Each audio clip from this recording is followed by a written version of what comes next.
ಕೆಟ್ಟ ವ್ಯವಸ್ಥೆಯಿಂದ ನಾವು ಯಾರು ಸುರಕ್ಷಿತ ಇಲ್ಲ, ನಮ್ಮ ಗೋವುಗಳು ಸುರಕ್ಷಿತ ಇಲ್ಲ. ನೋಡ್ರಿ, ಗೋವುಗಳನ್ನ ಹತ್ಯೆ ಆಗ್ತದೆ. ನಮ್ಮ ಈಶ್ವರಪ್ಪ ಸಾಹೇಬ್ ಹೇಳದಂಗೆ ಗೋ ಹಂತಕರಿಗೆ ಸತ್ರೆ ಪರಿಹಾರ ಕೊಡ್ತಾರೆ.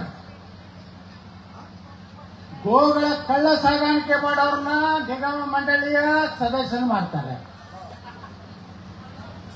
ಯಾರು ಬಡವರು ದುಡ್ಡು ತಿಂತಾರೆ. ವಾಲ್ಮೀಕಿ ಹಗರಣ ಐತಿ ರಾಜ್ಯದಲ್ಲಿ. ವಾಲ್ಮೀಕಿ ಹಗರಣದಲ್ಲಿ 184 ಕೋಟಿ ವಾಲ್ಮೀಕಿ ಸಮುದಾಯದ ಬಡವರಿಗೆ ಹೋಗಬೇಕಾದಂತ ಹಣ ದಾರು ಅಂಗಡಿಗೆ ಹೋಯ್ತು, ಬಂಗಾರ ಅಂಗಡಿಗೆ ಹೋಯ್ತು. ನಾ ಹೇಳಿದ ವಿಧಾನಸಭೆಯಲ್ಲಿ 184 ಕೋಟಿ ಇವತ್ತು ವಾಲ್ಮೀಕಿ ಹಗರಣ ಆಗಿದೆ. 184 ಕೋಟಿ ನೀವು ಏನಾದರೂ ಒಂದೊಂದು ಬಡವರಿಗೆ, ಒಬ್ಬ ವಾಲ್ಮೀಕಿ ಸಮಾಜದ ಒಂದೊಂದು ಕುಟುಂಬಕ್ಕೆ ಬರೀ 1 ಲಕ್ಷ ರೂಪಾಯಿ ಕೊಟ್ಟಿದ್ರೆ 18,500 ಕುಟುಂಬಗಳು ವಾಲ್ಮೀಕಿ ಜನಾಂಗದವರು ಸ್ವಂತ ಉದ್ಯೋಗ ಮಾಡುವಂತ ಶಕ್ತಿ ಬರ್ತಿತ್ತು.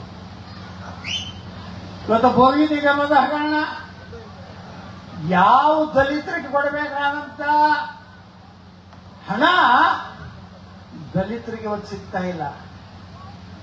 ಬಾಬಾ ಸಾಹೇಬ್ ಅಂಬೇಡ್ಕರ್ ಅವರು ಈ ದೇಶದಲ್ಲಿ ಸಂವಿಧಾನ ಬರೆಯುವಾಗ ಗೋ ಸಂಪತ್ತು ರಕ್ಷಣೆ ಮಾಡಬೇಕಂತ ಸಂವಿಧಾನದಲ್ಲಿ ಸೇರಿಸಿದವರೇ ಭಾರತ ರತ್ನ ಡಾಕ್ಟರ್ ಬಾಬಾ ಸಾಹೇಬ್ ಅಂಬೇಡ್ಕರ್ ಅವರು. ಗೋ ಸಂಪತ್ತು ರಕ್ಷಣೆ ಆಗ್ಬೇಕಂತ ಸಂವಿಧಾನದ ಪೀಠಿಕೆ. ಇವತ್ತು ಬಾಬಾ ಸಾಹೇಬ್ ಅಂಬೇಡ್ಕರ್ ಅವರು ಬರೆದಂತ ಸಂವಿಧಾನ ಮೂಲ ಪೀಠದ ಮೂಲ ಏನು ಇದು ಇರಲ್ಲ, ಆ ಮುಖಪುಟದಲ್ಲಿ ಯಾರದಾರ ಅಂದ್ರೆ ರಾಮ, ಲಕ್ಷ್ಮಣ, ಸೀತೆ, ಹನುಮದ. ಇವತ್ತು ಈ ದೇಶ ಜಾತ್ಯತೀತ ಅಂತ ಹೇಳ್ತಾರೆ. ಜಾತ್ಯತೀತ ಅಂದ್ರೇನು? ಎಲ್ಲ ಸಮುದಾಯಗಳನ್ನು ಒಂದಾಗಿ ನೋಡಬೇಕು. ಎಲ್ಲ ಸಮುದಾಯದ ಗೌರವ, ಅವರ ಏನು ಧರ್ಮದ ಏನು ನೀತಿ ಇದೆ. ಇವತ್ತು ಗೋ ಹತ್ಯೆ ಮಾಡಬಾರದು.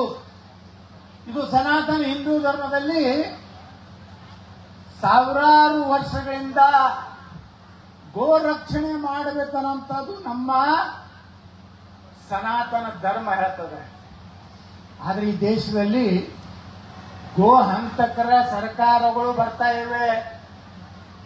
ಹಿಂದೂ ಸನಾತನ ಧರ್ಮವನ್ನ ಅಪಮಾನ ಮಾಡುವಂತ, ಸನಾತನ ಧರ್ಮದ ಸ್ವಾಮೀಜಿಗಳನ್ನ ಅಪಮಾನ ಮಾಡುವಂತ ವ್ಯವಸ್ಥೆ ಇವತ್ತು ಈ ದೇಶದಲ್ಲಿ, ರಾಜ್ಯದಲ್ಲಿ ಇವತ್ತು ನೋಡ್ತಾ ಇದ್ದೀವಿ.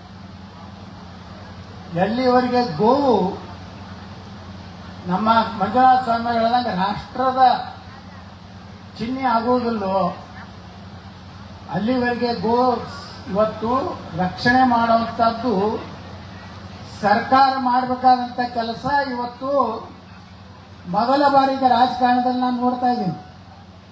ನಮ್ಮ ಹರೀಶ್ ರೆಡ್ಡಿಯವರು ಗೋ ಅನ್ನ ಕೊಡುವಂತ ಕೆಲಸ ಮಾಡಿದ್ದಾರೆ. ಅವರಿಗೆ ಅಭಿನಂದನೆಗಳನ್ನು ಸಲ್ಲಿಸುವಂತ ಮಾಡ್ತೇನೆ. ಆದ್ರೆ ಇನ್ನೊಂದು ಹೇಳ್ತೀನಿ ಅವರಿಗೆ, ಮುಂದಿನ ಸಲ ನೀವು ಗೋದಾನ ಮಾಡೋದಿದ್ರೆ ನಾಟಿ ಹಸುಗಳನ್ನ ದಾನ ಮಾಡಿ. ನಾಟಿ ಹಸು, ನಾವೇನು ದೇಶಿ ಗೋ ಮಾತೆಗೆ ಯಾಕೆ 33 ಕೋಟಿ ದೇವರಿದ್ದಾರೆ ಅಂದ್ರೆ, ಒಂದು ದೇಶಿ ಆಕಳ ನಿಮ್ಮ ಮನೆಯಲ್ಲಿದ್ರೆ ನಿಮ್ಮ ಕೃಷಿಯಲ್ಲಿ ನೀವು ಯಾವುದೇ ಯೂರಿಯಾ, DAP ಏನು ಉಪಯೋಗ ಮಾಡುವ ಅವಶ್ಯಕತೆ ಇಲ್ಲ. ನನ್ನ ಗೋಶಾಲೆಯಲ್ಲಿ ಎಟ್ಟದವು ಆಕಳಗಳು ಅಂದ್ರೆ 1,100 ಆಕಳದವು. ಯಾವದವು? ದೇಶಿ ಆಕಳದವು. ಯಾವದವು? ಯಾರು ಕಟಕರ ಮನೆ ಕೊಡ್ತಾರಲ್ಲ, ಯಾರ ರೈತರಿಗೆ ನಮ್ಗೆ ಆಗುದಿಲ್ಲಪ್ಪ, ಇದು ಈ ಗರ್ಭ ಆಗುದಿಲ್ಲ, ಈ ಆಕಳು, ಇದಕ್ಕೇನು ಹಾಕೋದ್ರಿಂದ ನನಗೆ ಲಾಭ ಇಲ್ಲ ಅಂತ ಹೇಳಿ ರೈತರು ಕಟಕರಿಗೆ ಕೊಡೋ ಬದಲಿ ನಮ್ಮ ಜಿಲ್ಲೆಯಲ್ಲಿ ನಮ್ಮ ಗೋಶಾಲೆ ಕೊಡ್ತಾರೆ. ನಮ್ದೊಂದು ಆಂಬ್ಯುಲೆನ್ಸ್ ಇದೆ. ವಿಜಯಪುರ ಸುತ್ತಮುತ್ತಲು ಎಲ್ಲೇ ಒಂದು ಯಾವ್ದಾದ್ರು ಗೋವು ಯಾವ್ದಾದ್ರು ಅಪಘಾತ ಆಗಿ ಕಾಲು ಮುರ್ಕೊಂಡ್ರೆ ಅಥವಾ ಗರ್ಭ ಆಗಿ ಅದು ಡೆಲಿವರಿ ಯಾವುದೋ ತೊಂದರೆ ಆಗ್ತಿದ್ರೆ ನಮ್ಮ ಗೋಶಾಲೆಗೆ ಫೋನ್ ಮಾಡ್ತಾರೆ. ಇಲ್ಲೊಂದು ಆಕಳು ಭಾಳ ಒದ್ದಾಡ್ತಾ ಇದೆ ಅಂದಾಗ ನಮ್ಮ ಆಂಬುಲೆನ್ಸ್ ಹೋಗ್ತದೆ ಅಲ್ಲಿ. ಆ ಆಕಳನ್ನು ನಾವು ತಗೊಂಡು ಬರ್ತೀವಿ. ತಗೊಂಡು ಬಂದು ಅದನ್ನೆಲ್ಲ ನಮ್ಮಲ್ಲಿ 24x7 ಡಾಕ್ಟರ್ ಇದ್ದಾರೆ, ಎಲ್ಲ ವ್ಯವಸ್ಥೆ ಮಾಡ್ತೀವಿ. ಎಷ್ಟೋ ರೈತರು ಗರ್ಭ ಕಟ್ಟದ ನಮ್ಮ ಕಡೆ ಗೊಡ್ಡು ಅಂತ ಹೇಳಕ್ ಕರಿತೀವಿ, ಅಂತ ಆಕಳುಗಳನ್ನು ನಮ್ಮಲ್ಲಿ ತಂದು ಬಿಡ್ತಾರೆ. ಅದು ನಮ್ಮಲ್ಲಿ ಬಂದ್ಮೇಲೆ ಅದು ಗರ್ಭ ಕಟ್ಟಿ 3-4 ತಿಂಗಳು ಕನ್ಫರ್ಮ್ ಆದ್ಮೇಲೆ ರೈತ ಬೇಡದ್ರೆ ಮತ್ತೆ ನಾವು ವಾಪಸ್ ಕೊಡ್ತೀವಿ. ಇದು 1100 ಆಕಳುಗಳು ಇವತ್ತು ನಾವು ಮಾಡಿಬೇಕಾದ್ರೆ ನಾನು 8-9 ವರ್ಷದಿಂದ ಬರೇ 11 ಆಕಳಿಂದ ಪ್ರಾರಂಭ ಮಾಡಿದೆ. ಇವತ್ತು ನಾನು 40 ಆಕಳು ಗೀರ್ ತಳಿ ಆಕಳಗಳನ್ನು ತಗೊಂಡ್ಬಂದಿದ್ದೆ. ನಮ್ಮಲ್ಲಿ ಒಂದು ಕಲ್ಪನೆ ಇದೆ, ನಾಟಿ ಹಸುಗಳು ಹಾಲು ಹೆಚ್ಚು ಕೊಡುವುದಿಲ್ಲ ಅಂತ ಹೇಳಿ. ಇವತ್ತು ಬ್ರೆಜಿಲ್ ಅನ್ನುವಂಥ ಒಂದು ದೇಶದಲ್ಲಿ ನೀವೇನು ಇವತ್ತು ಚಿಕ್ಕಬಳ್ಳಾಪುರ ಕೋಲಾರ ಭಾಗದಲ್ಲಿ ನೀವೇನು ಹಸು ಅದಾವಲ್ಲ, ಈ ಸಂತತಿಯನ್ನ ನಾಶ ಮಾಡಿ ಗುಜರಾತದ ಗೀರ್ ತಳಿಯನ್ನು ಅಭಿವೃದ್ಧಿ ಮಾಡಿದ್ದಾರೆ, ಸಂವರ್ಧನೆ ಮಾಡಿದ್ದಾರೆ. ನಿಮ್ಗೆ ಆಶ್ಚರ್ಯ ಅನ್ನಿಸ್ತದೆ, ಗೀರ್ ತಳಿ ನಾನು ಹೋಗಿದ್ದೆ ರಾಜ್ಕೋಟ್ ಭಾಗದಲ್ಲಿ. ಅಂದು ಅಲ್ಲಿ ಹೋದಾಗ ಅಲ್ಲಿ ರೈತ ಹೇಳ್ತಾ ಇದ್ದ, 25-40 ಲೀಟರ್ ಹಾಲು ಕೊಡುವಂತ ಗೀರ್ ತಳಿ ನಮ್ಮ ದೇಶದಲ್ಲಿ ಇವತ್ತಿವೆ. ನಮ್ಮ ನಾಟಿ ಹಸುಗಳು ನಮ್ಮ ಬಿಜಾಪುರದಲ್ಲಿ ನಮ್ಮ ಕಿಲಾರಿ ಅಂತ ಬರ್ತದೆ, ನಮ್ಮಲ್ಲಿ ಜವಾರಿ ಅಂತ ಬರ್ತದೆ, ಅವೆಲ್ಲ 1 ಲೀಟರ್ ಅರ್ಧ ಲೀಟರ್ ಕೊಡುವಂಥವು. ಆದರೆ ಗೀರ್ ತಳಿಯನ್ನ ಸಂವರ್ಧನೆ ಮುಂದಿನ ದಿವಸದಲ್ಲಿ ಇವತ್ತೇನು ಕಾರ್ಯಕ್ರಮ ಗೋದಾನ ಮಾಡಿದ್ದೀವಿ, ಯಾವ ಬ್ರಿಟಿಷ್ ಅಧಿಕಾರಿ ತಂದು ಇಲ್ಲಿ ವಿದೇಶದಿಂದ ತಂದು ಎಚ್ಎಫ್ಗಳನ್ನು ಬಿಟ್ಟಿದ್ದಾರೆ, ಈ ವಂಶ ಕಡಿಮೆ ಆಗಬೇಕು, ನಮ್ಮ ನಾಟಿ ದೇಶಿ ತಳಿಯ ವಂಶವನ್ನ ಬೆಳೆಸುವಂತ ಕೆಲಸ ನಾವೆಲ್ಲರೂ ಕೂಡಿ ಮಾಡಿದಾಗ ಗೋರಕ್ಷಾ ಯಾವ ಮಾಡ್ತಾನೆ, ಗೋದಾನ ಯಾರು ಮಾಡ್ತಾರೆ, ಅವರಿಗೆ ನಮ್ಮ ಅನೇಕ ಪಂಡಿತರು, ನಾನು ಗೋಶಾಲೆ ಪ್ರಾರಂಭ ಮಾಡಾಗ ಒಬ್ಬ ಪೂಜ್ಯರಿಗೆ ನಾನು ಕೇಳಿದೆ, ಯಾವ ಹೋಮ ಮಾಡಬೇಕು ಅಂತ ಹೇಳಿ ಕೇಳಿದಾಗ ಅವ್ರು ಹೇಳಿದ್ರು, ಪೇಜಾವರ ಶ್ರೀಗಳು, ಯತ್ನಾಡ್ರೆ ಗೋವು ಇದ್ದಲ್ಲಿ ಯಾವುದೇ ಪೂಜೆಗಳು ಅವಶ್ಯಕತೆ ಇಲ್ಲ, ಯಾವ ಹೋಮ ಯಜ್ಞಗಳು ಅವಶ್ಯಕತೆ ಇಲ್ಲ.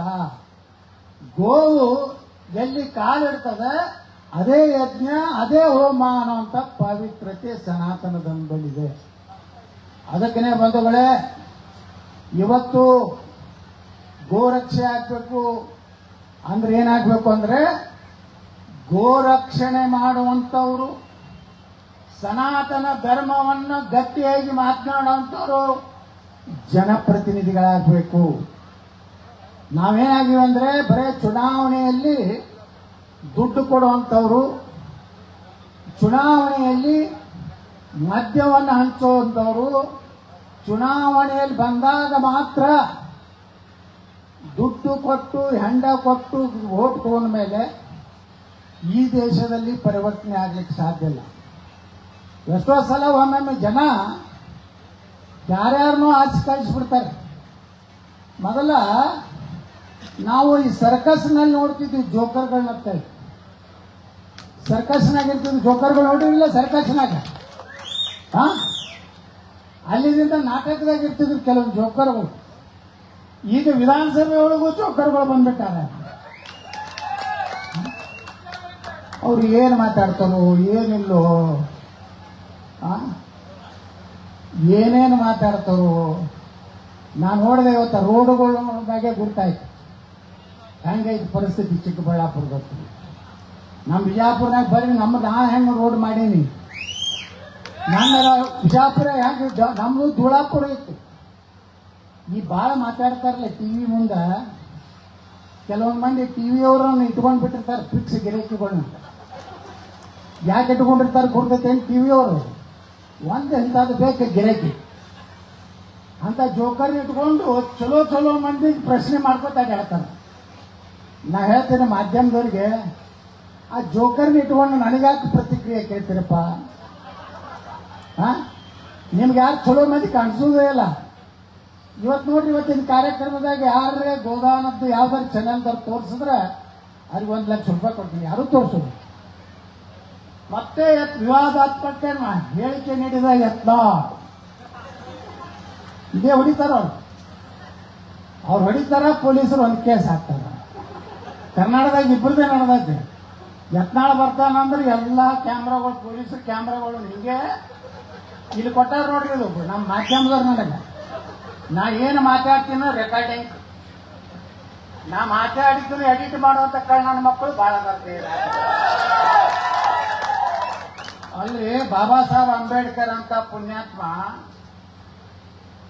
ಇವತ್ತ ಒಂದು ಸತ್ಯ ಮಾತು ಹೇಳಿದ್ರು. ಒಂದು ಬಾಬಾ ಸಾಹೇಬ್ ಅಂಬೇಡ್ಕರ್ ಅವರು ಒಂದು ಮಾತು ಹೇಳಿದ್ದಾರೆ.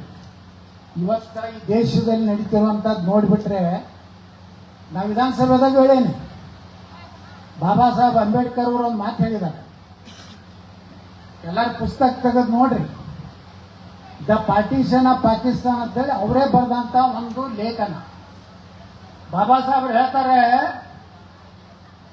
1944ರಲ್ಲಿ ಹೇಳ್ಯಾರ. ಏನ್ ಹೇಳಿದ್ರಂದ್ರೆ, ಭಾರತ ಮತ್ತು ಪಾಕಿಸ್ತಾನ ಎರಡು ರಾಷ್ಟ್ರಗಳು ಮಾಡೋದಕ್ಕೆ ನಮ್ದು ವಿರೋಧ ಇದೆ. ನೀವೇನೋ ಯಾವನೋ ಒಬ್ಬನ ಪ್ರಧಾನಮಂತ್ರಿ ಮಾಡೋದ್ರ ಸಲುವಾಗಿ, ಯಾವನೋ ಒಬ್ಬ ಮಹಾತ್ಮ ಈ ದೇಶಕ್ಕೆ ಆಗೋದ್ರ ಸಲುವಾಗಿ, ಒಬ್ಬ ಮಹಾತ್ಮ ಆದ, ಒಬ್ಬ ಪ್ರಧಾನಮಂತ್ರಿ ಆದ, ಇವ್ರಿಬ್ಬರ ಸಲುವಾಗಿ ದೇಶ ಹೊಡಿತಾ ಇದ್ದೇನೆ. ಅದಕ್ಕೆ ಅವಾಗ ಬಾಬಾ ಸಾಹೇಬ್ರು ಏನ್ ಹೇಳ್ತಾರಂದ್ರೆ, ಭಾರತ ಎರಡು ರಾಷ್ಟ್ರಗಳನ್ನಾಗಿ ಒಡೆಯೋದಿದ್ರೆ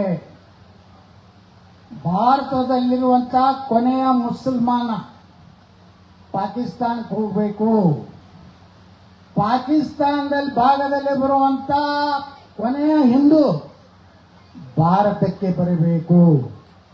ಇದು ಬಸವನಗೌಡ ಪಾಳ್ಯ ಯತ್ನಾಳ್ ಹೇಳಿದ್ದಲ್ಲ, ಅಟಲ್ ಬಿಹಾರಿ ವಾಜಪೇಯಿ ಹೇಳಿದ್ದಲ್ಲ, ಸರ್ದಾರ್ ವಲ್ಲಭಭಾಯಿ ಪಟೇಲ್ ಸಹ ಇದನ್ನೇ ಹೇಳಿದ್ರು. ಮುಂದೆ ಏನ್ ಹೇಳ್ತಾರೆ ಬಾಬಾ ಸಾಹೇಬ್ ಅಂಬೇಡ್ಕರ್ ಅವರು, ನೋಡಿ ಎಷ್ಟು ಸತ್ಯ ಇದೆ. ಸತ್ಯ ಮುಚ್ಚಿಟ್ಟಿದ್ರು, ದಿವಸ ಅಂಬೇಡ್ಕರ್ ಅವ್ರನ್ನೇ ಮುಚ್ಚಿಟ್ಟಿದ್ರು. ಪಾಪ ಅಂಬೇಡ್ಕರ್ ಅವ್ರಿಗೆ ದಿಲ್ಲಿ ಒಳಗೆ ಅಂತ್ಯಕ್ರಿಯೆ ಮಾಡಲಿಕ್ಕೆ ಜಾಗ ಕೊಡಲಿಲ್ಲ. ದಿಲ್ಲಿಯಿಂದ ಮುಂಬೈಗೆ ಅವರ ಪಾರ್ಥಿವ ಶರೀರ ತರಲಿಕ್ಕೆ ಭಾರತ ಸರ್ಕಾರ ವಿಮಾನ ಕೊಡಲಿಲ್ಲ. ಇದು ನಾ ಹೇಳ್ತಾ ಇಲ್ಲ, ಈ ಭಾಗದ ಒಬ್ಬ ಸ್ಪೀಕರ್ ಆಗಿ ಕೆಲಸ ಮಾಡಿದಂತ ರಮೇಶ್ ಕುಮಾರ್ ಅವರು ವಿಧಾನಸಭೆಯಲ್ಲಿ ಹೇಳಿದ್ರು. ಏನ್ ಹೇಳಿದ್ರು ಗೊತ್ತಾ, 5,000 ರೂಪಾಯಿ ವಿಮಾನಕ್ಕೆ ಅವ್ರ ಪಾರ್ಥಿವ ಶರೀರ ಸುಳ್ಕೊಳ್ಳಿಕ್ಕೆ ಭಾರತ ಸರ್ಕಾರ ಕೊಡಲಿಲ್ಲ.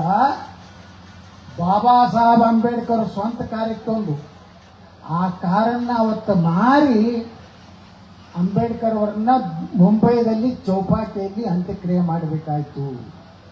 ಆ ಪುಣ್ಯಾತ್ಮ ಅಂಬೇಡ್ಕರ್ ಅವರು ನಡೆದ ವಿಧಾನಸಭೆಯಲ್ಲಿ ಅವರು ಈ ದೇಶದ ಪ್ರಧಾನಮಂತ್ರಿ ಆಗಬೇಕಾಗಿತ್ತು, ನೆಹರು ಆಗಬಾರ್ದಾಗಿತ್ತು. ಯಾಕಂದ್ರೆ ಹೇಳ್ತಾರ ಅವರು, ಎಲ್ಲಿಯವರೆಗೆ ಭಾರತದಲ್ಲಿ ಈ ಇಸ್ಲಾಂ ಮುಸಲ್ಮಾನರು ಇರ್ತಾರೋ ನಮ್ಮ ದೇಶದಲ್ಲಿ ಶಾಂತಿ ಇರಲಿಕ್ಕೆ ಸಾಧ್ಯ ಇಲ್ಲ. ಇಸ್ಲಾಮದಲ್ಲಿ ಮತ್ತೊಂದು ಧರ್ಮದವ್ರನ್ನ ಅಣ್ಣತಮ್ಮರ ಅಂತೇಳಿ ಎಂದೂ ಅವರು ಒಪ್ಪುವುದಿಲ್ಲ, ಅವ್ರ ಧರ್ಮ ಒಪ್ಪುವುದಿಲ್ಲ. ಅದಕ್ಕನೇ ಪಾಕಿಸ್ತಾನದಲ್ಲಿ ಅಂತ ಕೊನೆಯ ಹಿಂದೂ, ಕೊನೆಯ ದಲಿತ ಭಾರತಕ್ಕೆ ಬರಬೇಕು, ಇಲ್ಲಿಯವರು ಅಲ್ಲಿ ಹೋಗ್ಬೇಕು. ಇವತ್ತು ಸತ್ಯ ಆಗ್ಲಕತ್ತಿಲ್ಲ. ನೀವು ಇಡೀ ರಾಜ್ಯದಾಗ ನೋಡ್ರಿ, ಈದ್ ಮಿಲಾದ ಕಾರ್ಯಕ್ರಮದಲ್ಲಿ ಎಲ್ಲಾದರೂ ನಮ್ಮ ಹಿಂದೂಗಳು ಕಲ್ಲು ಹೋಗದಾರೇನ್ರಿ? ಎಲ್ಲರೂ ಅವ್ರಿಗೆ ತೊಂದರೆ ಕೊಟ್ಟಾರೇನ್ರಿ ಮೆರವಣಿಗೆಗೆ? ಒಂದು ಕಡೆ ಹೇಳ್ರಿ, ಭಾರತದಾಗ ಹೇಳ್ರಿ ಎಲ್ಲರೂ ಹಿಂದೂಗಳು ಒಂದರ ತೊಂದರೆ ಕೊಟ್ಟಾರ. ಹಾಗಾದ್ರೆ ನಾಗಮಂಗಲದಲ್ಲಿ ಪೆಟ್ರೋಲ್ ಬಾಂಬ್ ಯಾಕೆ ಹಾಕಿದ್ರಪ್ಪ? ಮದ್ದೂರಿನಲ್ಲಿ ಗಣಪತಿ ಮೇಲೆ ಕಲ್ಲು ಯಾಕೆ ಹಾಕಿದ್ರಿ? ಹನುಮಾನ್ ಚಾಲೀಸ ಓದುವುದಕ್ಕೆ ಈ ದೇಶದಲ್ಲಿ ಅವ್ರಿಗೆ ಕಿವಿ ಕೆಲಸ ಬರುತ್ತೆ. ಹನುಮಾನ್ ಚಾಲೀಸ ನಮ್ಮ ಗುಡಿ ಮ್ಯಾಗ ಮೈಕ್ ಹಚ್ಚಿದ್ರೆ ಅವ್ರ ಕಿವಿ ಕೇಳಿಸಬಾರ್ದತ್ತೆ. ಹಾಗಾದ್ರೆ ನೀವು 5 ಸಲ ಓದಿರ್ತೀರಿ, ಇದನ್ನ ನಾವ್ ಯಾಕೆ ಕಳ್ಸೋಗ್ಬೇಕು ಮಕ್ಕಳ? ಯಾಕೆ ಇದನ್ನ ನಾ ಪ್ರಶ್ನೆ ಮಾಡಕತ್ತೀನಿ. ವಿಧಾನಸಭೆದಾಗೂ ಮಾತಾಡೀನಿ. ವಿಧಾನಸಭೆದಾಗ ಅವ್ರು 5 ಸಲ ಓದಿದ್ರು ನಮ್ಮ ಪೊಲೀಸರು ಏನೂ ಮಾಡೋದಿಲ್ಲ. ಅವ್ರಿಗೆ ಡೆಸಿಮೇಲೆ ಪಸಿಮೇಲೆ ಏನೂ ಸಂಬಂಧ ಇಲ್ಲ. ಆದ್ರೂ ಒಂದು ಡಿಜೆ ಹಚ್ಚಿದ್ರೆ ನಮ್ಮ ಪೊಲೀಸ್ ಅರೆಸ್ಟ್, ಸ್ವತಃ ಪೊಲೀಸ್ ವರಿಷ್ಠಾಧಿಕಾರಿಗಳು ಬಂದು ಕ್ರಮ ಕೈಗೊಂಡರು. ಎಷ್ಟು ಶೂರತನ. ಇಷ್ಟು ಮಸೂತಿ ಮ್ಯಾಗ ಒದರ್ತಾರಲ್ಲ, ಒಂದು ದಿವಸ SP ಹೊರಗೆ ಬಂದು ಏನೋ ಒಂದು ಕೇಸ್ ಹಾಕ್ಯಾನ. ಯಾಕಂದ್ರೆ ಇಲ್ಲಿ ಇರುವುದೇ ಸಾಬರ ಸರ್ಕಾರ ಐತಿ. ನಮ್ಮ ನಮ್ಮ ನಮ್ಮ ಕುಂಕುಮ, ನಮ್ಮ ಭಂಡಾರ ಹಚ್ಕೊಳ್ಳಿಕ್ಕೆ ನಮ್ಮ ಮುಖ್ಯಮಂತ್ರಿಗಳಿಗೆ ನಾಚಿಕೆ ಬರ್ತದೆ. ಹೆಂಗ್ ಹೋಗಿದ್ದಾರೆ? ಪೇಟ ಸುತ್ತಂದ್ರೆ ನಮ್ಮಲ್ಲಿ ಬದಾಮಿಗಳು ನಾವು ರೇಷ್ಮೆ ಪೇಟ ಸುತ್ತೀವಿ, ನಮ್ಮ ಕಡೆ ಪಟಕ ಹಾಕ್ತೀವಿ ನಾವು. ಅದನ್ನ ತಗದು ಹಿಂಗೆ ಹೋಗಿತಾರೆ. ಮೊನ್ನೆ ಬೆಂಗಳೂರಿನಾಗ ಸಾಬೂರ್ದೊಂದು ಕಾರ್ಯಕ್ರಮದಾಗ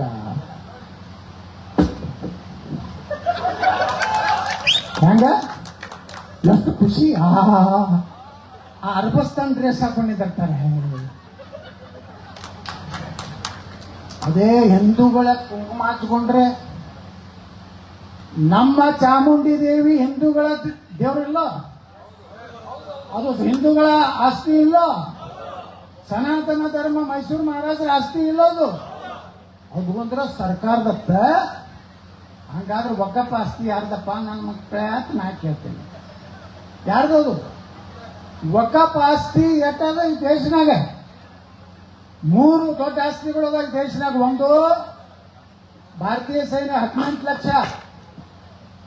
ನಮ್ಮ ರೈಲ್ವೆ ಇಲಾಖೆಯಲ್ಲಿ ನಾನೇ ಮಂತ್ರಿ ಇದ್ದೆ. ಎಷ್ಟಿದೆ ನಮ್ಮ ರೈಲ್ವೆ ಇಲಾಖೆ ಆಸ್ತಿ ಅಂದ್ರೆ 15 ಲಕ್ಷ ಎಕರೆ ಇದೆ. ಭಾರತದಲ್ಲಿ 3 ಪಾಕಿಸ್ತಾನ ಆಗಷ್ಟು ಆಸ್ತಿ ಯಾವುದಂದ್ರೆ ವಕಫ್ ಇದೆ. ನಿಮಗೆಲ್ಲ ಈಗ ಬಹಳ ಆರಾಮದಿರೀಗ.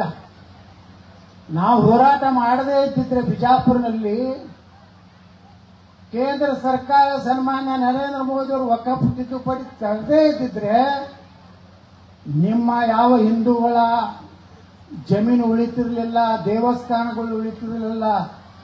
ಇಸ್ಲಾಂ ಹುಟ್ಟುಕ್ಕಿಂತ ಮೊದಲು ಇರುವಂತ ದೇವಸ್ಥಾನಗಳನ್ನು ವಕಫ್ ಮಾಡ್ಯಾರ ದೇಶನಾಗ. ಇವತ್ತು ಅವ್ರು ಹೇಳ್ತಾರ, ಇದು ನಮಗೂ ಗೊತ್ತಿಲ್ಲ. ಅವ್ರು ಹೇಳಿದ್ರಲ್ಲ, ನಮ್ಮ ಮಂಜುನಾಥ್ ಸ್ವಾಮಿ ಅವರು ಈ ದೇಶದಲ್ಲಿ ಶಿಕ್ಷಣ ಮಂತ್ರಿಗಳೇ ಸಾಬ್ರ ಮಾಡಿಬಿಟ್ರು ನೇರನ್ನು ಹಿಡಿದು. ಅವ್ರು ಏನ್ ಮಾಡಿದ್ರೆ ಗೊತ್ತೇನು? ನಮಗ ಛತ್ರಪತಿ ಶಿವಾಜಿ ಮಹಾರಾಜರ ಬಗ್ಗೆ ನಮ್ಮಲ್ಲಿ ಇದ್ರಾಗ ಇತಿಹಾಸ ಕಲಿಸಲಿಲ್ಲ. ಮಹಾರಾಣಾ ಪ್ರತಾಪನಂತ ಶೂರನ ಬಗ್ಗೆ ನಮ್ಗೆ ಇತಿಹಾಸ ಕಲಿಸಲಿಲ್ಲ. ನಮಗಿರುವಂತ ಕೆಂಪೇಗೌಡರ ಬಗ್ಗೆ ಇತಿಹಾಸ ಕಲಿಸಲಿಲ್ಲ. ಒಣಕೆ ಓಬವ್ವನ ಇತಿಹಾಸ ಕಲಿಸಲಿಲ್ಲ. ಭಾರತ ರತ್ನ ಡಾಕ್ಟರ್ ಬಾಬಾ ಸಾಹೇಬ್ ಅಂಬೇಡ್ಕರ್ ಅವರ ಇತಿಹಾಸವನ್ನ, ಸತ್ಯವನ್ನ ನಮ್ಗೆ ಕಲಿಸಲಿಲ್ಲ. ನಮಗ್ ಕಲಿಸಿದ್ದು ಟಿಪ್ಪು ಸುಲ್ತಾನ, ಔರಂಗಜೇಬ, ಬಾಬರ. ನೋಡ್ರಿ, ನೀವು ಇಲ್ಲಿ ಕುತ್ತಾರಿಗೆ ನಾ ಕೇಳ್ತೀನಿ, ಬಾಬರ್ನ ಹಿಡಿದು ಎಲ್ಲರಿಗೂ ನಿಮ್ಗೆ ಹೆಸರು ಗೊತ್ತದ. ಎಷ್ಟು ಮಂದಿಗೆ ರಾಮನ ಅಪ್ಪನ ಹೆಸರು ಗೊತ್ತೈತಪ್ಪ? ರಾಮನ ಮುತ್ಯನ ಹೆಸರು ಗೊತ್ತೈತಿ? ಗೊತ್ತಿಲ್ಲ. ಬಾಬಾ ಸಾಹೇಬ್ ಅಂಬೇಡ್ಕರ್ ಅವ್ರ ತಂದೆಯವರ ಹೆಸರು ಏನೈತಿ, ತಂದೆಯವ್ರು ಏನ್ ಮಾಡ್ತಿದ್ರು ಯಾರಿಗೆ ಗೊತ್ತದ? ಇಟ್ಟಿಟ್ಟೆ ಅಂಬೇಡ್ಕರ್ ಅವ್ರ ಬಗ್ಗೆ ಇಟ್ಟೆ. ಅದೇ 2 ಪೇಜ್ ನೆಹರು ಬಗ್ಗೆ. ಅಂಬೇಡ್ಕರ್ ಅವ್ರಿಗೆ ಭಾರತ ರತ್ನ ಕೊಡ್ಲಿಲ್ಲ. ಯಾವ ಪುಣ್ಯಾತ್ಮ ಸಂವಿಧಾನ ಬರೆದಿದ್ರು ಅವ್ರಿಗೆ ಭಾರತನ ಕೊಡ್ಲಿಲ್ಲ. ಏನೂ ಕೆಲಸ ಮಾಡಲಾರ್ದಂತ ನೆಹರು ತಾನೇ ತಗೊಂಡ ಪ್ರಧಾನ. ಯಾರು ಕೊಟ್ಟಿಲ್ಲ, ಅವನೇ ಕೊಳ್ಳಕ್ಕೆ ತಾನೇ ಹಾಕೊಂಡ ಭಾರತ ರತ್ನ. ಚಪ್ಪಾಳೆ ತಾನೇ ಹೊಡ್ಕೊಂಡು. ಮುಂದೆ ಇಂದಿರಾ ಗಾಂಧಿನೂ ತಾನೇ ತಗೊಂಡ್ರು, ರಾಜೀವ್ ಗಾಂಧಿ ತಾನೇ ತಗೊಂಡ್ರು. ಮುಂದೆ ಭಾರತ ರತ್ನ ಕೊಟ್ಟವ್ರು ಯಾರು? ಮೊರಾರ್ಜಿ ಭಾಯಿ ದೇಸಾಯಿ ಸರ್ಕಾರ ಇದ್ದಾಗ, ಅಟಲ್ ಬಿಹಾರಿ ವಾಜಪೇಯಿ, ಲಾಲ್ ಕೃಷ್ಣ ಅದ್ವಾನಿ ಇದ್ದಾಗ ಪಾರ್ಲಿಮೆಂಟ್ ನಲ್ಲಿ ಅಂಬೇಡ್ಕರ್ ಫೋಟೋ ಇರಲಿಲ್ಲ. ಇವತ್ತು ದಲಿತರ ಬಗ್ಗೆ ಮಾತಾಡುವಂಥವ್ರು ಇವಕ್ಕೆಲ್ಲ ಉತ್ತರ ಮೊದಲು ಹೇಳ್ರಿ. ಏನೋ ಮೊನ್ನೆ ನಾ ಮಾತಾಡಿದಂಥದನ್ನ ಹತ್ತಿದ್ದಿ. ನಾ ಹೇಳಿದ್ದಂದ್ರೆ ಒಬ್ಬ ಸಾಮಾನ್ಯ ದಲಿತ ಹೆಣ್ಮಕ್ಳಿಗೆ ಸಹಿತ ಚಾಮುಂಡಿ ತಾಯಿಯ ಪೂಜೆ ಮಾಡೋ ಅಧಿಕಾರ ಇದೆ ಅಂತ ಹೇಳಿದ್ದನ್ನ ಅದನ್ನ ಎಡಿಟ್ ಮಾಡಿ ನನ್ನ ಮ್ಯಾಗ ಕೇಸ್ ಹಾಕಿ ಇವತ್ತೇನು ನನ್ನನ್ನ ದಲಿತ ವಿರೋಧಿ ಅನ್ನುವಂತ ಒಂದು ಬಿಂಬವನ್ನು ತಿರುವಂತ ಕೆಲಸ ಏನು ಮಾಡಿದ್ದಾರೆ. ಇದಕ್ಕೆ ಯಾವುದಕ್ಕೂ ಅಂಜುವಂತ ಅವಶ್ಯಕತೆ ಇಲ್ಲ. ಅದಕ್ಕೆ ಬಂಧುಗಳೇ, 2028ಕ್ಕೆ ಸನಾತನ ಧರ್ಮ ಉಳಿಯುವಂಥವ್ರು ಈ ರಾಜ್ಯದಲ್ಲಿ ನೇತೃತ್ವ ತಗೋಬೇಕು. ಇವತ್ತ ಹಿಂದೂಗಳ ರಕ್ಷಣೆ, ನಾವೇನು ಮುಸಲ್ಮಾನರನ್ನ ಹೊಡೆಯತ್ ಹೇಳುವುದಿಲ್ಲ, ಆದ್ರೆ ಹಿಂದೂಗಳು ಉಳಿಬೇಕಲ್ಲ, ಹಿಂದೂಗಳ ದೇವಸ್ಥಾನ ಉಳಿಬೇಕಲ್ಲ, ಹಿಂದೂಗಳ ಕುಂಕುಮ ಉಳಿಬೇಕಲ್ಲ. ನಾವು ಯಾರಿಗನ್ಯಾಯ ಮಾಡಿ ಎಲ್ಲಿ ಬಾಂಬ್ ಹಾಕಿವಪ್ಪ ನಾವು? ಎಲ್ಲರೂ ಹಿಂದೂಗಳು ಜಗತ್ನಾಗ ಬಾಂಬ್ ಹಾಕ್ಯಾರೇನ್ರಿ ಎಲ್ಲರ? ಮತ್ತೆ ಬಾಂಬ್ ಹಾಕೋರು ಯಾರದಾರ್ರಿ? ಪಾಕಿಸ್ತಾನದಾಗ ಏನಾರು ಹಿಂದೂಗಳು ಅದಾರೇನ್ರಿ? ಮಕ್ಕಳು ಅವ್ರ ಮಸೀದಿ ಮ್ಯಾಗ ಇವ್ರು ಬಾಂಬ್ ಹಾಕ್ತಾರೆ, ಇವ್ರ ಮಸೀದಿ ಮ್ಯಾಗ ಅವ್ರು ಹಾಕ್ತಾರೆ. ಇಲ್ಲಿ ನಮ್ಮ ಲೀಡರ್ಗಳು ಹಿಂದೂ ಮುಸ್ಲಿಂ ಬಾಯಿ ಬಾಯಿ. ಎಲ್ಲಿವರೆಗೆ ಬಾಯಿ ಬಾಯಿ ಗುರ್ತತನೋ ಅವ್ರ 45-50% ಆಗುತ್ತಾನೆ ಬಾಯಿ ಬಾಯಿ. ನಿಮಗೆ ಮುಂದೆ ಮೂರೇ ಆಪ್ಷನ್ ಕೊಡ್ತಾರ. ಅವ್ರು ಪ್ರೀತಿಲಿ ಹೇಳ್ತಾರೆ ಇಸ್ಲಾಂ ಸೇರತ್ತೆ, ನೀವು ಸೇರೋದಿಲ್ಲ ತಿಳ್ಕೊರಿ, ನಾ ಇರ್ತೀನಿ ಅಂದ್ರೆ ಹಿಂದೂ ಆಗೇ ಇರ್ತೀನಿ ಅಂದ್ರೆ ಎರಡನೇದು ಬೆದರಿಸ್ತಾರ, ಅಂಜಿಸ್ತಾರ, ಹೊಡಿತಾರೆ. ಅದಕ್ಕೂ ನೀವು ಒಪ್ಪಲಿಲ್ಲ ಅಂದ್ರೆ ಮುಂದೇನೋ ಸರ್ಕನ್ ಜುದಾ ಅಂತ ಕರೀತಾರ. ಅಂದ್ರೆ ಜಗತ್ನಾಗ ಇಸ್ಲಾಂದವ್ರು ಬಿಟ್ರೆ ಭಾರತದ ಯಾರು ಭೂಮಿ ಮ್ಯಾಗ ಇರ್ಲಿಕ್ಕೆ ಸಾಧ್ಯ ಇಲ್ಲ. ಇವತ್ತು ಬಾಂಗ್ಲಾದೇಶನಾಗ ಏನಾಯ್ತು? ಹಿಂದೂ ಮಾಸ್ತಗಳನ್ನ ಪೊಲೀಸರನ್ನ ಜಬರ್ದಸ್ತಿ ನಿಂದಿಸಿ ರಾಜೀನಾಮೆ ತಗೊಂಡ್ರು. ನಾಳೆ ಬಾಂಗ್ಲಾದೇಶದಾಗ ಆಗೈತಿ, ಪಶ್ಚಿಮ ಬಂಗಾಳದಾಗ ಆಗ್ತಾ ಇದೆ, ಕೇರಳದಾಗ ಆಗ್ತಾ ಇದೆ.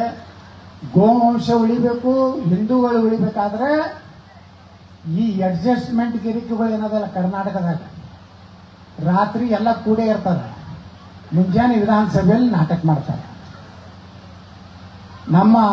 ನಮ್ಮವ್ರು ಹೇಳ್ತಿರ್ತಾರೆ ಭಾಳ ಏನೋ ಒಂದು ಹೆಜ್ಜೆ ಮುಂದೆ ಹೋಗಿ ಏನು ಮಾತಾಡೋದಕ್ಕೆ ಅವ್ರು ಎದ್ನೆ ಹೇಳ್ತಾನೆ ಡಿ ಕೆ ಶಿವಕುಮಾರ್, ಕುಳಿತುಕೊಳ್ಳೋ ನಿಂದೆಲ್ಲ ಫೈಲ್ ನನ್ನ ಬಲ್ಲಿದೆ ಅಂತ ಹೇಳ್ತಾನೆ. ಈ ನಮ್ಮ ವಿರೋಧ ಪಕ್ಷನಾಗಿದ್ದಾಗ ನಿಮಗಂದಲ್ಲ ಡಿ ಕೆ ಶಿವಕುಮಾರ್ ಅವರೇ, ನಾನು ವ್ಯವಸ್ಥೆ ಬಗ್ಗೆ ಮಾತಾಡಿದ್ದೀನಿ. ಈ ನಾಟಕ ಕಂಪನಿ ಇತ್ತು, ಮೊನ್ನೆ ಆಯ್ತಾ ಪೊಲೀಸರು ಸಸ್ಪೆಂಡ್ ಮಾಡಿದ್ರಲ್ಲ 3 ಮಂದಿನ ಬೆಂಗಳೂರಿನಾಗ RCB ಒಳಗೆ. ಪೊಲೀಸರು ತಪ್ಪು ಮಾಡಿದ್ರ? ಪೊಲೀಸರು RCB ಮಾಡಕ್ ಹೇಳಿದ್ರ? ಮೆರವಣಿಗೆ ಮಾಡಿ ವಿಧಾನಸೌಧ ಕಟ್ಟಿಗೆ ಬಂದವ್ರು ಯಾರು? ಇವು 3 ಮಂದಿ ಅದಾರಲ್ಲ ತ್ರಿಮೂರ್ತಿಗಳು. ಗಣತಿವತ್ತ ಮುಖ್ಯಮಂತ್ರಿ, ಅತ್ಯಂತ ಪ್ರಾಮಾಣಿಕ ಉಪಮುಖ್ಯಮಂತ್ರಿ, ಏನೂ ಗೊತ್ತಿಲ್ಲಾರಂತ ಗೃಹ ಮಂತ್ರಿ. ಏನ್ ಬೆಕ್ಕ ಸುಡಗಾಡಿಕಂಡ್ರಿ ನನಗೆ ಗೊತ್ತಿಲ್ಲ. ಅಧಿಕಾರಿಗಳ ಜೊತೆ ಚರ್ಚೆ ಮಾಡಿ ತಿಳಿಸ್ತೇನೆ. ಇವ್ರು 3 ಮಂದಿ ತಪ್ಪಿಗೆ ಪಾಪ ಯಾರನ್ನ ನೀವು ಸಸ್ಪೆಂಡ್ ಮಾಡಿದ್ರಿ? ವಾಲ್ಮೀಕಿ ಜನಾಂಗದ ಪೊಲೀಸ್ ಕಮಿಷನರ್ ದಯಾನಂದ್ ಸಸ್ಪೆಂಡ್ ಮಾಡಿದ್ರೆ, ಇನ್ನೂ 2 ಸಸ್ಪೆಂಡ್ ಮಾಡೋದಲ್ಲ. ಅವ್ರು ಏನು ಹೇಳಿದ್ರು? ಮಾಡಬೇಡ್ರಪ್ಪ ಅಂತ ಹೇಳಿದ್ರು. ಇದನ್ನ ಸದನದಾಗ ಚರ್ಚೆ ಆಗಲಿಲ್ಲ. ಅದಕ್ಕೆ ನಾ ಅಶೋಕಿಗೆ ಹೇಳಿದೆ, ಅಶೋಕ ಎಲ್ಲ ನಾಟಕ ಕಂಪ್ನಿ ಬಿಡು, ಅಲ್ಲಿ ಕೂತಾರಲ್ಲ 3 ಮಂದಿ FIR ಆಗ್ಬೇಕಾಗಿದ್ದು ಆ 3 ಮಂದಿ ಮ್ಯಾಗ. ನಾ ಹೇಳ್ದೆ FIR ನಂಬರ್ 1 ಸಿದ್ದರಾಮಯ್ಯ ನಾನು ನೋಡಿದ್ರು. ಒಮ್ಮೆ ಎದುರಿಗೆ ಬಂದ್ರೆ ಸಿದ್ದರಾಮಯ್ಯ ವಿಧಾನಸೌಧ, ಏನಪ್ಪ ಯತ್ನಾಳ ಬಿಜೆಪಿಯವ್ರಿಗಿಂತ ನೀನೇ ಭಾರಿ ಸ್ಟ್ರಾಂಗ್ ವಿರೋಧ ಪಕ್ಷ ನಾಯಕ ಆಗಿ ಹೇಳತ್ತಾನೆ. ನಾ ಹೇಳಿದೆ ಅವ್ರನ್ನೆಲ್ಲ ಅಡ್ಜಸ್ಟ್ಮೆಂಟ್ ಮಾಡ್ಕೊಂಡು ಬಿಟ್ರಿ, ನಾ ಏನ್ ಮಾಡ್ಲಿ? ಒಬ್ಬನಿಗಂತೂ ಅಂಜಿಸಿ ಬಿಟ್ರಿ. ನಮ್ಮ ಭಿಕ್ಷೆಯಿಂದ MLA ಆಗಿದ್ದು ಅವತ್ತು ಹೇಳೋದು ಕುನಾಯಕ್ ಅನ್ನೋದು ಗಿಡಕ್ಕೆ. ಅದಕ್ಕೆ ಬಂಧುಗಳೇ, ಇದೇ ರೀತಿ ಹೋಯ್ತಂದ್ರೆ ನಿಮ್ಮ ಹಿಂದೂಗಳಿಗೆ ಕರ್ನಾಟಕದಲ್ಲಿ ರಕ್ಷಣೆ ಇಲ್ಲ. ಹಿಂದೂಗಳ ಹಬ್ಬಗಳನ್ನ ಮಾಡ್ಲಿಕ್ಕಾಗುವುದಿಲ್ಲ. ನಿಮ್ಮ ಮನೆಯ ಮುಂದೆ ಕಟ್ಟಿದಂತ ಗೋವುಗಳನ್ನು ಒಯ್ದು ಕಡಿದು ತಿತ್ತಾರೆ. ನಿಮ್ಮ ಕಂಪ್ಲೇಂಟು ಪೊಲೀಸ್ ಸ್ಟೇಷನ್ದಾಗ ಹಿಡಿದಿಲ್ಲ. ಅದಕ್ಕೆ ನಮ್ಮ ಸರ್ಕಾರ ಹೆಂಗ್ ಉತ್ತರ ಪ್ರದೇಶನಾಗ ಐತಲ್ಲ, ಗಣಪತಿ ಮ್ಯಾಗ ಕಲ್ಲು ಹೋಗದ್ರಂದ್ರೆ ಅವ್ರ ಮನೆ ಮ್ಯಾಗ JCB ಏರಿಸುವುದು. ಯಾರು ನಮ್ಮ ಹಿಂದೂಗಳ ಭಾವನೆಗಳಿಗೆ ಯೋಗಿ ಮಾದರಿ ಸರ್ಕಾರ ಕರ್ನಾಟಕ ಬೇಕೋ ಬೇಡೋ ಅಂದ್ರೆ ಎಲ್ಲರೂ ಜಾತಿ ಬಿಟ್ಟು ಬಿಡ್ರಿ. ನಾ ದಲಿತ, ನಾ ಒಕ್ಕಲಿಗ, ನಾ ಲಿಂಗಾಯತ, ನಾ ಬ್ರಾಹ್ಮಣ, ನಾ ಕುರುಬ, ನಾ ವಾಲ್ಮೀಕಿ, ಸನಾತನ ಧರ್ಮ ಉಳಿದ್ರೆ ಪೊಲೀಸರು ಏನ್ರಿ? ಇವತ್ತು ಸಿದ್ದರಾಮಯ್ಯ ಸರ್ಕಾರ ಐತಿ, ಅವ್ನು ಬಿಟ್ಟು ಬಿಡಯ್ಯ ಅಂದ್ರೆ ಬಿಟ್ಟು ಬಿಡ್ತಾನೆ. ನಾಳೆ ನಾ ಬಂದೆ ತಿಳ್ಕೊರಿ, ನಮ್ಮ ಗಣಪತಿ ಮ್ಯಾಗ ಕಲ್ಲು ಹೋಗದಾರಂದ್ರೆ ಅದೇ ಪೊಲೀಸರಿಗೆ ಹೇಳ್ತೇನೆ, ಸೆಕ್ಯೂರಿಟಿ ಕೊಡ್ರಿ, ಅದು ಇಲ್ಲಿಗಲ್ ಮಸೂತಿ ಐತಿ ಕೆಡಬೇಡಿ. ಅದೇ ಪೊಲೀಸರು ಲಾಠಿ ಚಾಲನೆ ಮಾಡ್ತಾರೆ. ಗಾಡಲ್ ದೊಡ್ಡವು ಹೆಂಗಿರ್ತದೆ ಸರ್ಕಾರ? ಯಥಾ ರಾಜ ತಥಾ ಪ್ರಜೆ ಏನೋ ಅಂತಾರಲ್ಲ. ನಾವು ಹೆಂಗ್ ಗಟ್ಟಿರ್ಬೇಕು ಅಂದ್ರೆ ಗೋ ಸಂಪತ್ತು ಉಳಿತದೆ. ನಾವು ಗಟ್ಟಿದ್ರೆ ಕರ್ನಾಟಕದಲ್ಲಿ ಹೊಸ ಬದಲಾವಣೆ ಆಗ್ತಾ. ಇವತ್ತು ನೋಡ್ರಿ 2 ಲಕ್ಷ ಪೋಸ್ಟ್ಗಳು ಖಾಲಿ ಅದಾವ ಕರ್ನಾಟಕ. ಪೊಲೀಸ್ ಇಲಾಖೆಯಲ್ಲಿ 18,000 ಪೋಸ್ಟ್ಗಳು ಖಾಲಿ ಅದಾವ. ಇವತ್ತು ಈ ರಾಜ್ಯಕ್ಕೆ ಹೆಚ್ಚು ನೇಮಕಾತಿ ಯಾವ್ದಾಗಬೇಕಾಗಿದೆ ಅಂದ್ರೆ ಮೊದಲು ಪೊಲೀಸರಾಗಬೇಕಾಗಿದೆ. ಪೊಲೀಸರ ಸಂಖ್ಯೆ ಹೆಚ್ಚಾಯ್ತಂದ್ರೆ ಈ ಮಕ್ಕಳ ಕಲ್ಲು ಹೋಗ್ಯಾರ್ದು ಎಲ್ಲಾರ್ದು ಬರೋಬ್ಬರಿ ಅಂಗಡಿ ಬಂದಾಗ್ತವೆ. ಪೊಲೀಸರ ಸಂಖ್ಯೆ ಕಡಿಮೆ ಆಗ್ಯದ, ಒಮ್ಮೆ ಗದ್ದಲ ಎದ್ದು ಬಿಡ್ತದೆ, ಪೊಲೀಸ್ ಕಂಟ್ರೋಲ್ ಆಗುವುದಿಲ್ಲ. ಆಗಲಾರ್ದಕ್ಕೆ ಏನ್ ಮಾಡ್ತಾರೆ, ಯಾವ ಮುಖ್ಯಮಂತ್ರಿ ಗೃಹ ಮಂತ್ರಿ ರಾಜೀನಾಮೆ ಕೊಡುದಿಲ್ಲ, ಆ ಪೊಲೀಸ್ SP ಟ್ರಾನ್ಸ್ಫರ್ ಮಾಡಿದೆ, PSI ಟ್ರಾನ್ಸ್ಫರ್ ಮಾಡಿದೆ. ಈ ರೀತಿ ರಕ್ಷಣೆ ನಮಗಿಲ್ಲ ಅಂದಾಗ, ನಮ್ಮ ಗೋವುಗಳಿಗೆ ರಕ್ಷಣೆ ಇಲ್ಲ, ನಮ್ಮ ಹಿಂದೂಗಳಿಗೆ ರಕ್ಷಣೆ ಇಲ್ಲ ಅಂದಾಗ ಮುಂದಿನ ದಿವಸಗಳ ನಾನು ಕೈ ಮುಗಿದು ಕೇಳ್ಕೊತೀನಿ. ಮದ್ದೂರ್ನಾಗ ಹೆಂಗೆ ಜನ ಒಂದಾದ್ರು ಗಾಬರಾಗ್ಬಿಟ್ಟಾರೆ. ಮದ್ದೂರ್ನಾಗ ನಮ್ಮ ಕಾರ್ಯಕ್ರಮ ನೋಡಿ, ಈ ಕೇಸರಿ ಯಾರು ಹಾಕೋತಿದ್ದಿಲ್ಲ ಈ ಭಾಗದಾಗ. ನಮ್ಮ ಕಡೆ ಫುಲ್ ನಾವು ಜೋರು ಆಟಾಡ್ತೀವಿ. ನಮ್ಮ ಬಿಜಾಪುರ್ನಾಗ DJ ಮೊನ್ನೆನೋ ಹೊಡೆದಿವಿ. ಏನು ಸಿದ್ದರಾಮಯ್ಯ ಏನು ಮಾಡ್ಕೋತಾನೆ ಮಾಡ್ಕೊಂಡಿರ್ತೇವೆ. ನಾ ಹೇಳ್ಬಿಟ್ಟಲ್ಲ ಮುಸ್ಕೋರ್ ಮಂತ್ರಿಗೆ, ಒಂದೇ ಕೋಯಿಂಟ್ ಅಂದ್ರೆ ಒಂದು ಹಿಂದೂ ಓಟು ಬೀಳಾದಂಗೆ ಮಾಡ್ತೀವಿ ಮುಂದಿನ ಸಲ.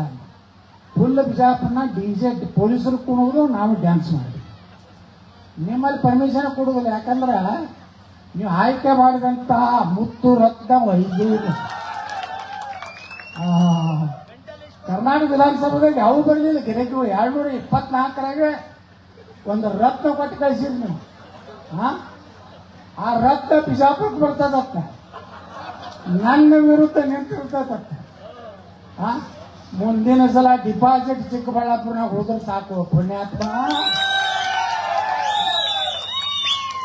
ನಾನು 14,000 ವಿರುದ್ಧ ನಿಲ್ಲುತ್ತೇನೆ. ಎಂತೆಂಥವ್ರು ಹೋಗ್ಯಾರ ಬಿಜಾಪುರನಾಗ, ಏನು ಮಾಡೋದಾಗುದಿಲ್ಲ. ಬಿಜಾಪುರನಾಗ ನಾವು ಹಿಂದೂಗಳು ಬಂದಿದ್ದೀವಿ. ನನ್ನ ಬಳಿ ಅವ್ರು 130 ಅದಾರ, ನಾವು 150 ನಮ್ಮಲ್ಲಿ ಜಾತಿನೇ ಇಲ್ಲ, ಒಂದೇನು ಹಿಂದೂ. ಇದ್ರ ಮ್ಯಾಗ ನೀವು ಹೆಂಗ್ ಓಟ್ ಹಾಕ್ಬೇಕಪ್ಪ ಅಂದ್ರೆ ಯಾವ ಕುಂಕುಮ ಹಚ್ತಾನೆ ಸಿದ್ದರಾಮಯ್ಯ ಅವ್ರಿಗೆ ಹೇಳ್ರಿ, ಆಯ್ತು ಅಲ್ಲೇ ಹೋಗ್ರಿ ನೀವು. ನಿಮಗೆ ಮುಂದಿನ ಜನ್ಮ ಹೆಂಗಾದ್ರೂ ಹೇಳಿರಿ, ಮುಂದಿನ ಜನ್ಮದಲ್ಲಿ ಮುಂದಿನ ಜನ್ಮ ಏನಾದ್ರೂ ಇದ್ರೆ ನಾನು ಮುಸಲ್ಮಾನನಾಗಿ ಹುಟ್ಟುತ್ತೇನೆ. ಅಪ್ಪ ಅಲ್ಲೊಬ್ಬ ಹೇಳದ ಭದ್ರಾವತಿ ಏನ್ ಹೇಳ್ದವ ಮುಂದೆ ಅಲ್ಲ, ಪುನರ್ಜನ್ಮ. ಇಲ್ಲಿ ಗುರುಗಳು ಕೊಡ್ತಾರೆ ಇಬ್ರು. ಪುನರ್ಜನ್ಮ ಅನ್ನೋಂಥದ್ದು ಯಾವ ಧರ್ಮದಲ್ಲಿ ಇದೆ ಗುರುಗಳೇ? ಸನಾತನ ಧರ್ಮದಾಗ. ಇಸ್ಲಾಂದಲ್ಲಿ ಪುನರ್ಜನ್ಮನೇ ಇಲ್ಲ. ಅವರು ಒಬ್ಬ ಹಿಂದೂನ ಹೊಡೆದುಕೊಂಡೇ ಸೀದಾ ಜನ್ನತ್ಗೆ ಹೋಗ್ತಾರೆ. ಜನ್ನತ್ ಬ್ಯಾಗ್ ಐತಿ, ಅಲ್ಲಿ 72 ಸುಂದರವಾದ ಕನ್ಯೆಯರು ಇವರು ಸ್ವಾಗತಕ್ಕೆ ನಿಂತಿರ್ತಾರೆ. ಏನಂದ್ರೆ ಒಬ್ಬ ಹಿಂದೂನು ಕೊಂದಿದ್ದಕ್ಕೆ ಸ್ವಾಗತ. ಅವ್ರ ಹೈಟ್ ಎಷ್ಟು ಗುರ್ತೈತನ ಕನ್ಯೆಯರ್ದು 32 ಫೂಟ. ಇವ್ರು ಯಾಕಿರ್ತಾರ 5 ಬೇಡ 6 ಫೂಟ್ ಇರ್ತಾರ. ಏನಾಕಿದ ಮ್ಯಾಗಿಂದ ಇದನ್ನೇ ನೋಡ್ರೇನು ಜನ್ನತ್ನ. ಅಂದ್ರೆ ಈ ಧರ್ಮ, ನಮ್ಮ ಧರ್ಮ ಹೇಳ್ತದೆ ಪುನರ್ಜನ್ಮ. ಮುಂದೆ ನೀನು ಒಳ್ಳೆ ಕೆಲಸ ಮಾಡಿದಂದ್ರೆ ಮನುಷ್ಯನಾಗಿ ಹುಡ್ತೀಯ, ಕೆಟ್ಟ ಕೆಲಸ ಮಾಡಿದ್ರೆ ಒಂದು ಯಾವುದೋ ಕೆಟ್ಟ ಪ್ರಾಣಿಯಾಗಿ ಹುಡ್ತೀಯ ಅಂತ. ಇಂಥ ರಾಜಕಾರಣಿಗಳು ಎದಕ್ಕೆ ಅವರು ಮುಸ್ಲಿಮರಲ್ಲಿ ಕೆಲವು ಮೌಲ್ಯಗಳು ಹೇಳಿದ್ರು. ಇವರೆಲ್ಲ ನಾಟಕ ಮಾಡ್ತಾರೆ ಮಕ್ಕಳು ಮುಸಲ್ಮಾನರು ಓಟ್ ತಗೊಲಿಕ್ಕೆ, ಇವ್ರೇನು ಜನ್ನತಕ್ಕೂ ಬರೋದಿಲ್ಲ, ಅವ್ರು ಯಾವುದಕ್ಕೂ ಸ್ಯಾಂಕ್ಷನ್ ಇಲ್ಲಿ ಹೋಗಿರ್ತಾರೆ. ಅದಕ್ಕೆ ಧರ್ಮೋ ರಕ್ಷತಿ ರಕ್ಷಿತ. ಇವತ್ತು ನಾ ಇಟ್ಟು ಗಟ್ಟಿಯಾಗಿ ವಿಧಾನಸಭೆ ಒಳಗ ಇಟ್ಟು ಗಟ್ಟಿಯಾಗಿ ಎಲ್ಲ ಕಡೆ ಕರ್ನಾಟಕದಾಗ ಮಾತಾಡಕ್ ಕಾರಣ ಏನಂದ್ರೆ ನಾ ಮಾಡ್ತಿರುವಂತ ಗೋರಕ್ಷಾ ಕೆಲಸ. 1,000 ಆಕಳುಗಳನ್ನ ಮೇಂಟೈನ್ ಮಾಡೋದು ಸಾಧ್ಯ ಇಲ್ಲ. ಯಾವ ಮಹಾಸ್ವಾಮಿಗಳು ಮಾಡ್ಯಾರ ಕರ್ನಾಟಕದಾಗ? ಯಾರು ಮಾಡ್ಯಾರ ಹೇಳ್ರಿ? ಯಾವ್ದೋ ದೊಡ್ಡ ಮೆಡಿಕಲ್ ಕಾಲೇಜ್ ಕಟ್ಟಾರ, ಇಂಜಿನಿಯರಿಂಗ್ ಕಾಲೇಜ್ ಕಟ್ಟಾರ. ರಾಜಕಾರಣಿಗಳು ಮಾಡೋ ಪ್ರಶ್ನೆ ನಿಲ್ಬಿಡ್ರಿ, ಸುಮ್ಮನೆ ನಾಟಕ ಮಾಡ್ತಾರ. ಒಂದು ಗೋ ತಂದು ಗೋವಿನ ಪೂಜೆಯೊಂದಿಗೆ ಪ್ರಾರಂಭ ಮಾಡಿದ ಶಾಸಕ ಇಂದು ನಾಮಪತ್ರ ಸಲ್ಲಿಕೆ. ಅದು ಗೋನೇ ಅಲ್ಲ, ಜರ್ಸಿ ಆಟ. ಅದಕ್ಕೆ ಪೂಜೆ ಮಾಡಿ ಇವರು ನಾಮಪತ್ರ ಸಲ್ಲಿಸ್ತಾರೆ. ನನ್ನ ಬಳಿ ಇರುವಂತ ಗೋ ಯಾವ್ದಾವು? ಇಡೀ ಸನಾತನ ಧರ್ಮ ಒಪ್ಪುವಂತ ಗೋಗಳ ರಕ್ಷಣೆ ಮಾಡ್ತೀನಿ ಅಂತೇಳಿ ಚಿಕ್ಕಬಳ್ಳಾಪುರಕ್ಕೆ ಬಂದ್ರು ಹಂಗೆ ಮಾತಾಡ್ತೀನಿ, ಮದ್ದೂರ್ಗೆ ಹೋದ್ರು ಹಂಗೆ ಮಾತಾಡ್ತೀನಿ, ಬಸವ ಕಲ್ಯಾಣಕ್ಕೆ ಹೋದ್ರು ಹಂಗೆ ಮಾತಾಡ್ತೀನಿ. ಪಾಪ ಪೊಲೀಸರು ಈಗ ಹೋಮ್ ಮಿನಿಸ್ಟರ್ ಫೋನ್ ಬರ್ತೈತೆ ಇಟ್ರಾಗ, ಯತ್ನಾಳ ಮ್ಯಾಗ ಒಂದು ಕೇಸ್ ಹಾಕ್ತೀವಿ. Yes sir, Already I have recorded whole speech of Yatnal. Don't worry, sir. Yes. ಪ್ರಚೋದನಕಾರಿ ಭಾಷಣ ಮಾಡಿದ್ದು ಯತ್ನಾಳ ಮೇಲೆ ಪ್ರಕರಣ ದಾಖಲು ಚಿಕ್ಕಬಳ್ಳಾಪುರದಲ್ಲಿ. ಮುಂದೆ ನ್ಯಾಯಾಲಯಕ್ಕೆ ಹೋಗ್ತದ. ಏನು ಪ್ರಚೋದನೆ ಮಾತಾಡ್ಯಾರಪ್ಪ? ಏನೂ ಇಲ್ಲ. ಸ್ಕ್ವಾಸ್ 72 ಕೇಸ್ ಹಾಕ್ಯಾರ ಮಲ್ಲೇಶ್ ಅವರೇ. ಸ್ಕ್ವಾಸ್ ಡಿಸ್ಮಿಸ್. ಯಾಕಂದ್ರೆ ಅವ್ರಿಗೂ ಗೊತ್ತಿದ್ದೇನೆ ಈ ಯತ್ನಾಳ ಅಂತ ಕೆಟ್ಟ ಕೆಲಸ ಮಾಡೋದಿಲ್ಲ, ಏನಾರು ಮಾತಾಡೋದಿದ್ರೆ ದೇಶದ ಸಲುವಾಗಿ ಹಿಂದೂ ಧರ್ಮ ಸಲುವಾಗಿ ಮಾತಾಡ್ತಾನೆ. ಯತ್ನಾಳ ವಿನಾತನ ಜೈಲಿಗೆ ಹಾಕ್ಬೇಕಂತೇಳಿ ಪೊಲೀಸ್ ಸ್ಟೇಷನ್ದಾಗ ರೆಡಿ ಮಾಡ್ಕೊಂಡು ಕೂತಿರ್ತಾರೆ. ಹೈಕೋರ್ಟ್ನಿಂದ ಸ್ಟೇ ಬಂದ್ಬಿಡ್ತದೆ. ನ್ಯಾಯಾಲಯಗಳು ಅದಾವ ಅಂತೇಳಿ ನಮ್ಮ ಹತ್ರ ಉಳಿಲಾಕತ್ತೀವಿ ಮಂಜುನಾಥ್ ಸ್ವಾಮಿ ಇಲ್ಲಿಕಂದ್ರೆ ಕಾಯಂ ನಾವು ಜೈಲ್ನಾಗಿರ್ಬೇಕು. ಎಲ್ಲಿವರೆಗೆ ಅಂದ್ರೆ ನಾನು ಮುಖ್ಯಮಂತ್ರಿ ಅವರು ಜೈಲ್ನಾಗಿರ್ಬೇಕಾಗಿ ಜೈಲಿನಿಂದಲೇ ಪ್ರಮಾಣ ವಚನ ಸ್ವೀಕರಿಸಿದ ಯತ್ನಾಳ ಅನ್ನೋದು ಪರಿಸ್ಥಿತಿ ಇರ್ತದೆ.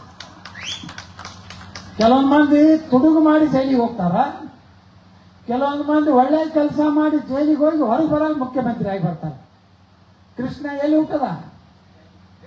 ಜೈಲ್ನಾಗ ಹುಟ್ಟದ. ಹಂಗೂ ಬಂದ್ರು ನಾ ಏನು ಅಂಜುದಿಲ್ಲ. ನಾ ಇಡೀ ಕೋಲಾರ ಹಿಡಿದು ಕೊಡಗು ಹಿಡಿದು ಬೀದರ್ ಬಸವ ಕಲ್ಯಾಣ ಹಿಡಿದು ಏನು ನಮ್ಮ ಚಾಮರಾಜನಗರ ಅಡ್ಡಾಡವನೆ. ಮುಂದಿನ ದಿವಸ ಕರ್ನಾಟಕ ಹಿಂದೂ ಸರ್ಕಾರ ತಗೊಂಡು ಬರೋವನೆ. ಕರ್ನಾಟಕದ ವಿಧಾನಸಭೆಯಲ್ಲಿ 11 JCBಗಳ ಪೂಜೆ ಮಾಡಿ 3 ಉದ್ದೇಶದಿಂದ JCBಗಳ ಪೂಜೆ ಮಾಡ್ತೀನಿ. ಒಂದು, ಹಿಂದೂ ಧರ್ಮಕ್ಕೆ ಯಾರಾದರೂ ಅಪಮಾನ ಮಾಡಿದ್ರೆ, ಗುಡಿ ಮೇಲೆ ಗಣಪತಿ ಮೇಲೆ ಕಲ್ಲು ಹೋಗಿದ್ರೆ ಅವ್ರ ಮನೆ ಡಮಾರ್. ಎರಡನೇದು, ನಮ್ಮ ಹರೀಶ್ ರೆಡ್ಡಿ ಹೇಳೋದಲ್ಲ, ನೀರಾವರಿ ಆಗಬೇಕು. ಹರೀಶ್ ರೆಡ್ಡಿ ಇಲ್ವೇ? ಹಾ, ನೀರಾವರಿ ಆಗಬೇಕು, ಕೆನಾಲ್ ತೆಗಿಬೇಕಂದ್ರೆ ಅದಕ್ಕೆ JCB ಬೇಕಲ್ಲ, ಅದಕ್ಕೂ JCB. ಅದು ಅಭಿವೃದ್ಧಿ. ಮೂರನೇದು, ಈ ಭ್ರಷ್ಟ ರಾಜಕಾರಣಿಗಳು 1000 ಕೋಟಿ 10,000 ಕೋಟಿ 2,000 ಕೋಟಿ ನೋಡಿ ಆಸ್ತಿ ನೋಡ್ರು ಒಬ್ಬೊಬ್ರು ಡಿಕ್ಲೇರ್ ಅವ್ರದ್ದು ಏನು ಅಫಿಡೇವಿಟ್ ನೋಡಿಬಿಟ್ರೆ ಗಾಬರಿ ಆಗ್ತದೆ. ಅದರ ಕರ್ನಾಟಕದಲ್ಲಿ ರಾಜಕಾರಣಿಗಳು ಇಡೀ ದೇಶನಾಗ ಹೈಯೆಸ್ಟ್ ಡಿಕ್ಲೇರ್ ಮಾಡ್ಕೊಂಡು ಹೋಗ್ತಾರೆ ಎಲ್ಡ್ ಪಾಲಿಟಿಷಿಯನ್ ಅಂದ್ರೆ ಕರ್ನಾಟಕದಲ್ಲಿ. ಯಾಕಂದ್ರೆ ಇಲ್ಲಿ ಎಲ್ಲ 20 ಕೋಟಿ 40 ಕೋಟಿ ಎಕರೆ ನಡೆದವ. ಇಲ್ಲಿ ಆ ದೇವನಹಳ್ಳಿ ಬಲ್ಲಿ ಅದು 50 ಕೋಟಿ 100 ಕೋಟಿ ರೂಪಾಯಿ ಎಕರೆ. ಮತ್ತೆಲ್ಲ ಯಾರಲ್ಲ ರಾಜಕಾರಣಿಗಳದೇ ಅದಾವ, ಮತ್ತೆ ಯಾರ್ದು ಇಲ್ಲ. ಎಲ್ಲಿ ರಾಜಕಾಲುವೆ ಆಗ್ಬೇಕು ಅದನ್ನೆಲ್ಲ ಮ್ಯಾಗ ಒಂದು ಅಪಾಯಿಂಟ್ಮೆಂಟ್ ಕಟ್ಟಿಬಿಡ್ತಾರೆ. ರಾಜಕಾಲುವೆ ಬೆಂಗಳೂರು ಶುದ್ಧ ಆಗ್ಬೇಕಾದ್ರೆ ಅವೆಲ್ಲ ಸ್ವಚ್ಛ ಮಾಡಿ ರಾಜಕಾಲುವೆ ಮಾಡಿದೆ ತಿಳ್ಕೊಡ್ರಿ. ಅದಕ್ಕೂ JCB ಬೇಕೇ ಇಲ್ಲೋ? ಅದಕ್ಕೆ 3ಕ್ಕೆ JCB ಬೇಕಾಗ್ಯಾವು. ಮುಂದಿನ 28ರ ಇಲೆಕ್ಷನ್ ಏನಪ್ಪಾ ಅಂದ್ರೆ JCBಗೆ ಮತ, ಕರ್ನಾಟಕಕ್ಕೆ ಹಿತ, ನಿಮಗೆಲ್ಲರಿಗೂ ಸ್ವಹಿತ. ನನಗ ಒಂದು ಅವಕಾಶ ಕೊಡ್ರೆ ಕೇಳ್ಕೊಂಡು ಆ ಗೋಮಾತೆ ಆಶೀರ್ವಾದದಿಂದ ಬದಲಾವಣೆ ಗಾಳಿ ಬೀಸ್ತಾ ಇದೆ. ಇವತ್ತು ಅನ್ಬೋದು ನಮ್ಮ ಮಾಧ್ಯಮದವರು ಕೂತಾರೆ ಇಲ್ಲಿ ಸಂಜೆ ಮುಂದೊಂದು ಅರ್ಧ ತಾಸು ಹೊಡಿತಾರೆ. ಯತ್ನಾಳ ಮುಖ್ಯಮಂತ್ರಿ ಆಗೋದು ಸಾಧ್ಯವೇ? ಇಂದಿನ ವಿಶೇಷ ನೋಡಿ, ಸಾಯಂಕಾಲ 6 ಗಂಟೆಗೆ ಅಲ್ಲಿ ನಾವು ಚರ್ಚೆ ಮಾಡ್ತಾರ. ಏನು ಒಬ್ಬ ಜೋಕರ್ನಂಗೆ ಮಾತಾಡೋದ ಯತ್ನಾಳ? ಒಬ್ಬ ಹೇಳ್ತಾನೆ, ಮತ್ತೊಬ್ಬ ಇಲ್ಲ.